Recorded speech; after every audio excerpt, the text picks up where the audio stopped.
नमस्कार, मैं शिवदत्त उपाध्याय। साथियों, ये मेरा ऑफिशियल चैनल है जिस पर मैं आप सभी को पेंशन से जुड़ी हर जरूरी और अहम खबर देता हूं।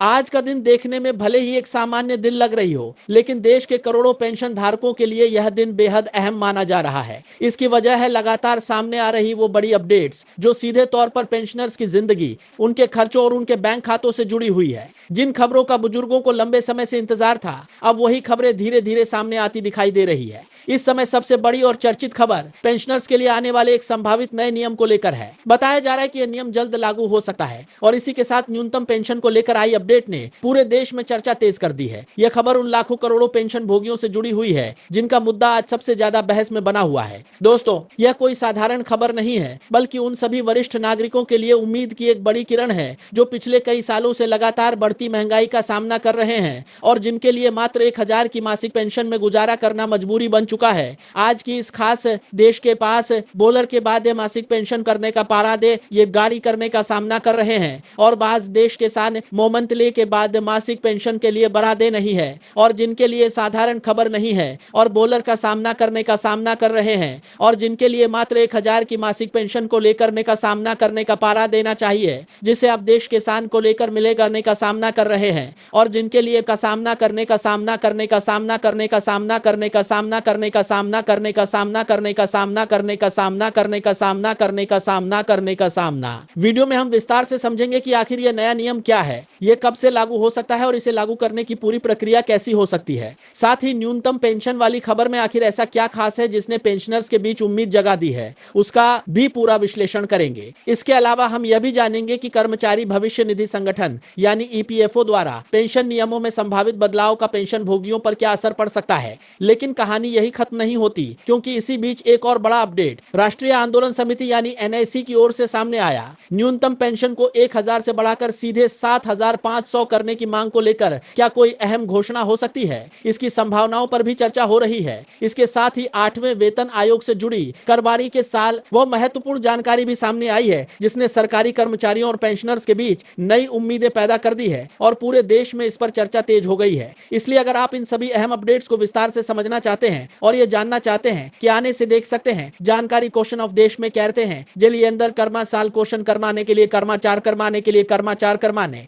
जिसके बारे में बहुत बड़ा करने के लिए कर्माचार कर्माने के लिए कर्माचार कर्माने, जिसके बारे में बहुत बड़ा करने के लिए कर्माचार कर्माने के लिए कर्माचार कर्माने वाले समय में सरकार पेंशन से जुड़े कौन कौन से बड़े बदलाव कर सकती है। तो इस वीडियो को शुरुआत से अंत तक जरूर देखें और हमारे चैनल बेबाक न्यूज को सब्सक्राइब करना ना भूलें। वीडियो को लाइक करके अपना समर्थन जरूर दीजिए ताकि हम आपके लिए ऐसी ही कंटिन्यू करके लिए तो तब तक मेरे कर के लिए जब तक परिवार समर्थन जरूर दीजिए। तो इस वीडियो को शुरुआत से अंत तक जरूर देखें। जैसे हमारा चैनल बेबाक न्यूज को सब्सक्राइब करना भूलेगन तो तब तक परिवार समर्थन जरूर दीजिए ताकि हम आपके लिए ऐसी ही कंटिन्यू कर सकती है जब देश के लिए वीडियो को बड़े बढ़ते हैं, जरूरी खबरें लगातार लाते रहे। तो चलिए बिना समय गवाए सीधे सबसे बड़ी खबर की ओर बढ़ते हैं। सबसे पहले बात करते हैं उस अपडेट की जो इस समय पेंशनर्स के बीच सबसे ज्यादा चर्चा में है। देश भर में लाखों सेवानिवृत्त कर्मचारी पेंशन योजना यानी ईपीएस 95 से जुड़ी एक बेहद महत्वपूर्ण खबर का इंतजार कर रहे हैं। हर जगह यह चर्चा हो रही है कि केंद्र सरकार न्यूनतम पेंशन को मौजूदा राशि से बढ़ाकर 7,500 प्रतिमाह करने के प्रस्ताव पर विचार कर रही है।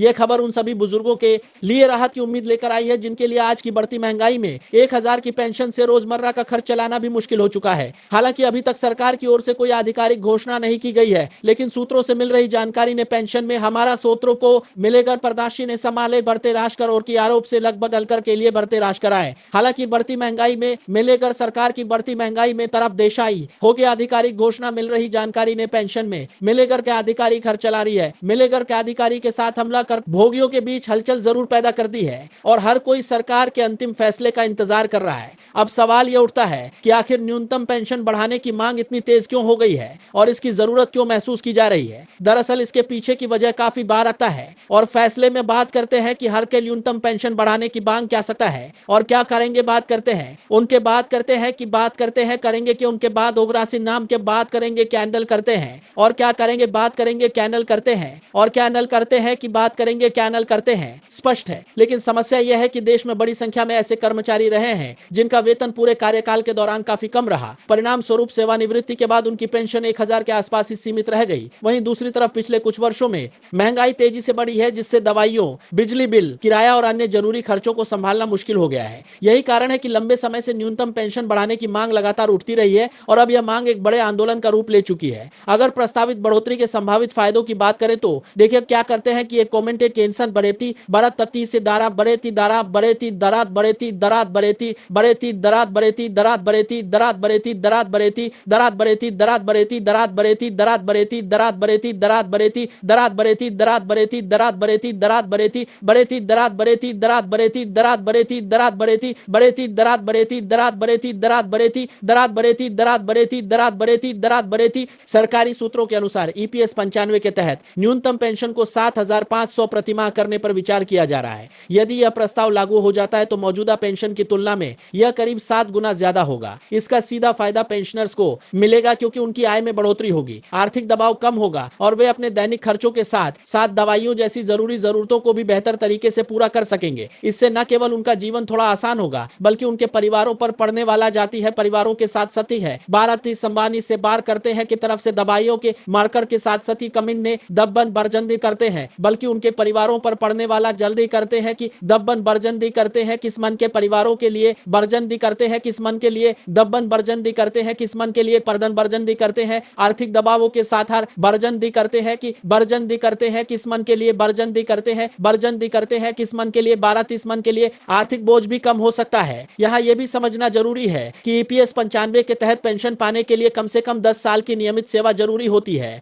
और आमतौर पर 58 वर्ष की आयु पूरी करने के बाद ही व्यक्ति पेंशन का पात्र बनता है। इसी बीच में क्रम 10 साल के तहत मेरे तो पर कार्य कर मेरे तो पर कार्य मंदिर का पात्र बना रहे हैं। यहाँ यह भी समझना जरूरी है यहाँ तो पर कार्य कर समना मंदिर का रेकर करोड़ा रेकर बना रहे हैं यहाँ परता लेकर पर बना रहे हैं यहाँ परता लेकर पात्र बना रेकर कर बना रहे हैं यहाँ परता लेकर बना रहे हैं यहाँ परता लेकर कर बना रहे हैं। राष्ट्रीय आंदोलन समिति यानी एनआईसी से जुड़ी एक और बड़ी खबर सामने आई है। यह संगठन लगभग 27 लाख पेंशनर्स का प्रतिनिधित्व करता है और लंबे समय से सरकार पर दबाव बना रहा है कि न्यूनतम पेंशन को तुरंत बढ़ाकर 7,500 किया जाए। इसके साथ ही संगठन महंगाई भत्ता और बेहतर चिकित्सा सुविधाओं की मांग भी कर रहा है। हालांकि एक महत्वपूर्ण मोड़ तब आया जब सरकार की ओर से संकेत दिया गया कि फिलहाल न्यूनतम पेंशन को 1,000 से बढ़ाकर 7,500 करने की कोई तत्काल योजना नहीं है। सरकार का कहना है कि वित्तीय जिम्मेदारियों से जुड़ी कुछ जटिलताओं के कारण इसे तुरंत लागू करना संभव नहीं है। सरकार के इस रुख से पेंशनर्स में निराशा जरूर है और इसी वजह से संगठन ने अपना आंदोलन जारी रखा हुआ है तथा भविष्य में और तेज विरोध की तैयारी की जा रही है। इस पूरे मामले में कानूनी पहलू भी काफी महत्वपूर्ण हो गया है क्योंकि सुप्रीम कोर्ट में पेंशन की गणना से जुड़े कुछ मामलों की सुनवाई चल रही है और उम्मीद की जा रही है कि जल्द ही इस पर अंतिम फैसला आ सकता है जिसका असर लाखों पेंशनर्स पर पड़ेगा। इसके प्रभारी मैदानों के काफी जल्दी प्रदूषण पर बड़ा मारा सरकार कर दिया गया है। उन्होंने 5 इंतजार में लगभग कर दिया गया जिसके बाद इसके प्रभारी मैदानों के प्रभारी मैदानों के बारे मैदानों के प्रभारी मैदानों को बड़ा मारा है। वहीं मद्रास हाईकोर्ट ने हाल ही में एक अहम फैसला सुनाते हुए उन कर्मचारियों के लिए उच्च पेंशन का रास्ता खोल दिया है जो सेवानिवृत्त हुए थे और अदालत ने ईपीएफओ को निर्देश दिया है कि पात्र कर्मचारियों के आवेदनों पर जल्द कार्रवाई की जाए। इसी बीच ईपीएफओ अपने कामकाज में भी कुछ बदलाव करने की तैयारी कर रहा है। हाल ही में हुई उसकी बैठक में यह चर्चा हुई कि जिन खातों में बहुत कम राशि बची हुई है और जो लंबे समय से निष्क्रिय है उन्हें स्वतः बंद किया जा सकता है ताकि सिस्टम को अधिक साफ और बदलाव करने की तैयारी कर रहा है। सराम के जिन खातों में साबित तकतीविला हो तो सराम के कारण के लिए करते हुए गिनने करते हैं बढ़ती सराम के कोड पर बदलाव करने की तैयारी कर रहा है पारदर्शी बनाया जा सके। वहीं उच्च पेंशन के विकल्प को लेकर अभी भी कई लोगों के बीच भ्रम बना हुआ है। पहले पेंशन की गणना के लिए अधिकतम वेतन सीमा 15,000 तय थी लेकिन अब कर्मचारियों को अपने वास्तविक वेतन के आधार पर योगदान करने का विकल्प दिया गया है ताकि वे भविष्य में अधिक पेंशन प्राप्त कर सके। अब बात करते हैं उस अपडेट की जिसने सरकारी कर्मचारियों और पेंशनर्स के बीच नई उम्मीद जगा दी है। 8वें वेतन आयोग ने आम लोगों और कर्मचारी संगठनों को अपने सुझाव देने का मौका दिया है। आयोग ने बताया है कि कोई भी व्यक्ति या संगठन ऑनलाइन पोर्टल के माध्यम से अपने सुझाव भेज सकता है। यह प्रक्रिया आयोग की परामर्श प्रक्रिया का महत्वपूर्ण हिस्सा है जिसके आधार पर वह अपनी अंतिम सिफारिशें तैयार करेगा। यह कदम इसलिए भी अहम माना जा रहा है क्योंकि इससे देश के 1 करोड़ से अधिक केंद्रीय कर्मचारियों और पेंशनर्स के वेतन भत्तों और पेंशन पर सीधा असर पड़ सकता है। 8वें वेतन आयोग का गठन किया गया था और इसे अपनी सिफारिशें देने के लिए 18 महीने का समय दिया गया है। जरूरत पड़ने पर आयोग अंतरिम रिपोर्ट भी पेश कर सकता है जिससे कर्मचारियों को जल्दी राहत मिल सके। परमाणु पूर्व 72 पराते सराले की करमारी मान्य मार्केट के सरकार के लिए करमारे ने सरकार के लिए 72 पराते 2072 पर आयोग करमर पराते जरूरत पड़ने पर आयोग का गठन किया गया था। हालांकि all India NPS employees federation के राष्ट्रीय अध्यक्ष ने इस प्रक्रिया को चुनौतीपूर्ण बताया है। उनका कहना है कि यदि लाखों सुझाव आते हैं तो उनका अध्ययन करना आयोग के लिए कठिन और लंबी प्रक्रिया बन सकता है। उन्होंने यह भी कहा कि भले तो आधार के जोड़े 10 सेंट्रल भारत 2 भारत के लिए बनातर वेदर मार्कर कर, भारत के लिए बनातर वेदर मार्कर कर। उन्होंने यह भी कहा कि भले तो आधार करने के बर्तक बनातर वेदर मार्कर कर के लिए बनातर वेदर मार्कर करने के लिए बनातर वेदर मार्कर कर, मार्कर के लिए बनातर वेदर मार्कर कर, उनके बनातर वेदर मार्क ही सुझावों को फिल्टर करने के लिए तकनीक की मदद ली जाए, लेकिन इससे कई महत्वपूर्ण मुद्दों की गंभीरता कम हो सकती है। अंत में अगर पूरे मामले को देखें तो पेंशनर्स का भविष्य इस समय उम्मीद और अनिश्चितता के बीच दिखाई देता है, क्योंकि एनआईसी की मांगों के बीच भारत तसली में देश के लिए समर के बीच मामले के भारत तसली में देश के लिए भारत महर देश के लिए भारत तसली मांगों के बीच भारत तसली मांगों के भारत तसली मांगों के बीच भारत तसली मांगों के बीच के बावजूद सरकार ने फिलहाल 1000 से 7500 न्यूनतम पेंशन करने की तत्काल योजना से इनकार किया है। वहीं दूसरी तरफ अदालतों में चल रही कानूनी प्रक्रिया पेंशनर्स के लिए उम्मीद की एक नई किरण भी बन रही है। आज की इस वीडियो में हमने लाख भर प्रॉब्लम सरकार ने करने की तत्काल कर रही थी, सरकार इनकार कर रही है। आज की इस वीडियो में हमने प्रकार से बातर हमने करने का देखते रह गई और आपसे बात करेंगे दोनों ने जाकर में आज की सरकार करने का देखते रह गई और आप प्रकार में सरकार करने के लिए करने का देखते रह गई। विस्तार से समझा कि प्रस्तावित नियम क्या है और इससे पेंशनर्स पर क्या असर पड़ सकता है। अब न्यूनतम पेंशन से जुड़ी हर महत्वपूर्ण जानकारी भी हमने आपके सामने रखी है। फिलहाल आज की बड़ी खबरें इतनी ही। उम्मीद है यह जानकारी आपके लिए उपयोगी रही होगी। ऐसी ही ताजा और भरोसेमंद खबरों के लिए हमारे चैनल बेबाक न्यूज से जुड़े रहिए। अपने सवाल और राय कमेंट में जरूर लिखिए और अगर वीडियो पसंद आई हो तो इसे लाइक और शेयर करना ना भूलें। हमारे चैनल को सब्सक्राइब जरूर करें। आपका दिन शुभ हो।